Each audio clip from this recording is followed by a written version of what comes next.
Ankleshwar express highway પર દારૂની હેરાફેરીનો પર્દાફાશ કરી રૂરલ પોલીસે 3.45 લાખનો મુદ્દામાલ જપ્ત કર્યો હતો। અંકલેશ્વર તાલુકાના અડોલ ગામ પાસેથી પસાર થતા દિલ્હી મુંબઈ એક્સપ્રેસ હાઈવે પરથી રૂરલ પોલીસે કારમાંથી ₹45,000નો વિદેશી દારૂનો જથ્થો ઝડપી પાડ્યો હતો। પોલીસે કાર ચાલકને વોન્ટેડ જાહેર કરી ₹3,45,000નો મુદ્દામાલ જપ્ત કરી કાયદેસરની કાર્યવાહી હાથ ધરી છે।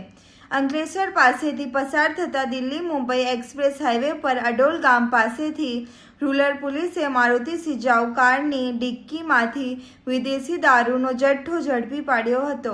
પોલીસે કારમાંથી ₹45,500ની કિંમતના વિદેશી દારૂની 245 નંગ બોટલ અને 3 લાખની કાર મળી ₹3,45,500નો મુદ્દામાલ જપ્ત કરી કાર ચાલકને વોન્ટેડ જાહેર કરી તેની વિરુદ્ધ ગુનો નોંધી વધુ તપાસ હાથ ધરી છે।